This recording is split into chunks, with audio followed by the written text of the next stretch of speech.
We present PoseTween, a tool for augmenting visual effects to human action videos for novice users. There exist a few tools for adding visual effects to human action videos, such as Adobe After Effects. This type of professional software would require experienced users with trained skills and are not suitable for novice users.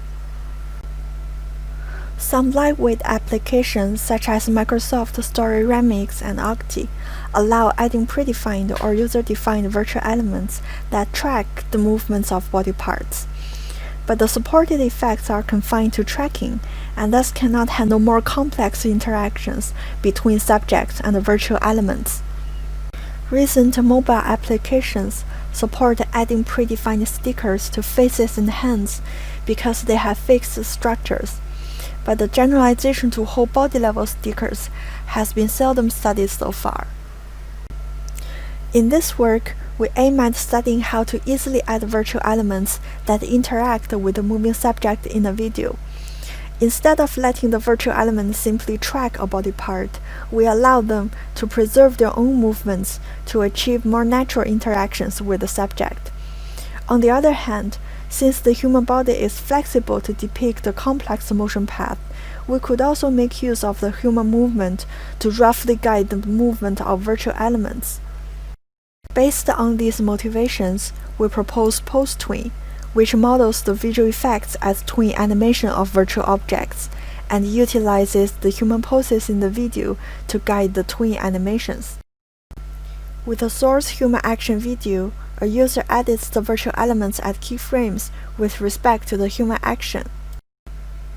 The resulting animation of the virtual object is jointly determined by the human action and the user-specified animation.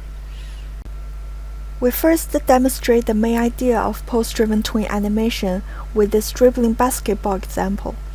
Suppose we would like to augment a basketball to the subject's dribbling action. The pose of the subject at each frame can be obtained by existing 2D pose estimation methods. We use the open pose in our implementation. In this example, the basketball is driven by the right wrist of the subject. At each frame, the right wrist determines the local frame for the basketball. The origin of the local frame is rooted at the position of the right wrist. At a few keyframes of this action, a user specifies the position of the basketball by dragging it to the desirable positions on top of the video. The positional difference between the basketball and the driving joint is represented as the position displacement within the local frame.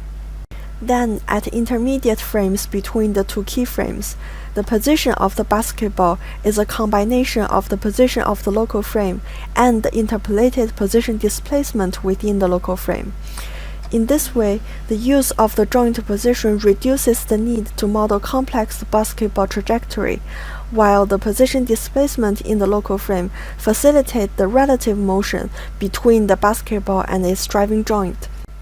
Similarly, the orientation of the virtual element can be driven by the orientation of a limb, which determines the orientation of the local frame.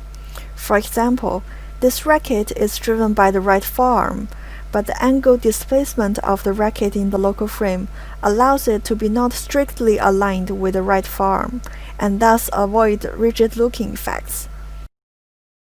Our pose-driven tween animation is based on the computed human poses from the videos. However, the existing 2D pose estimation methods might fail under certain circumstances. As shown in the figure on the left, the joints might be missing or inaccurate due to occlusions. We thus also provide a tool that allows users to manually correct the joint position errors. Now we introduce our user interface. The main function of our UI is for editing and previewing pose-driven tween animations. The design follows a traditional timeline-based animation tool with the timeline synced with the human action videos. User edit the properties of virtual elements according to the action, including position, orientation, and whether it's driven by human pose, which can be specified directly on the canvas or through the control panel. This video shows the editing process for the basketball example. As the user specified the keyframe positions, the underlying driving joint is inferred automatically according to the geometric and motion similarity between the body and the object movements. This video shows the correction of the joint positions. Here some joint positions are inaccurate due to the occlusion. When the user manually corrects the joint positions at one frame, the changes will be propagated to the neighboring frames to reduce user interventions.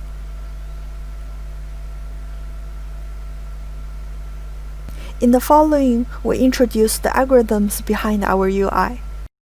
The first part is the Inference of Association, which is to find the optimal driving joint or limb for a virtual object.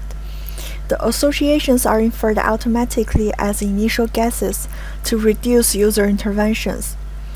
We have developed 3 types of inference rules by analyzing videos of common human actions.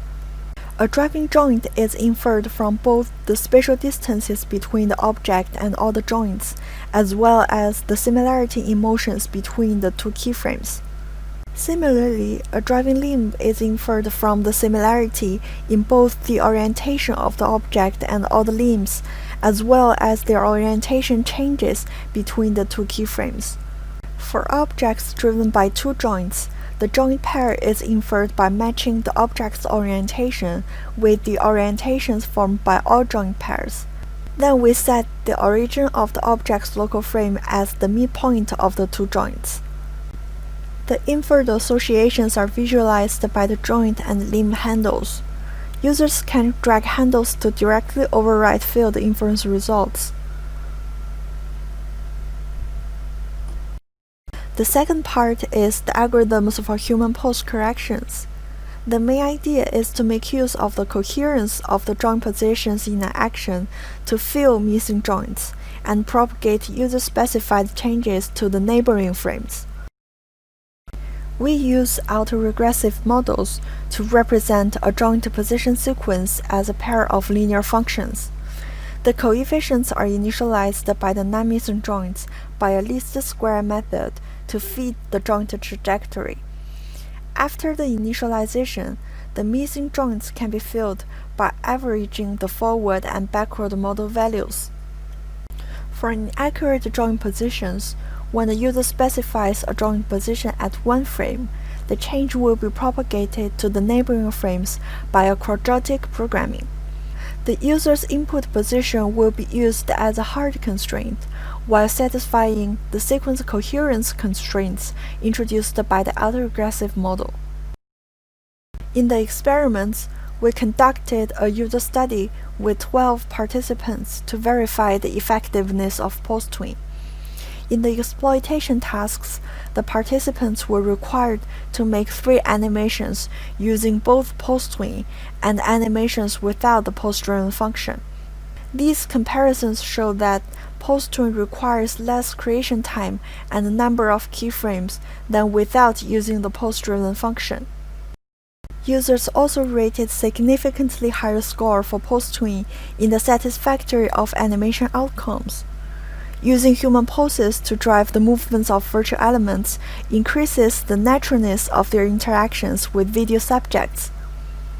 In the exploration tasks, the participants made their own videos to verify the expressiveness of PoseTween. To verify the effectiveness of our human pose correction tool, we conducted quantitative evaluations on 5 human action videos. For each video, we recorded number of errors and number of interventions to correct them. The number of corrections is far less than the number of errors. We also manually label the ground truth joint positions at each frame and compare the joint location errors after correction by our tool and other alternative solutions. The results show that our tool can achieve a reasonable accuracy with little user intervention. Besides adding visual effects, PoseTween can also be used for other applications, such as storytelling and making tutorial videos. Please refer to our paper for more details of methods and more results. Thank you for listening.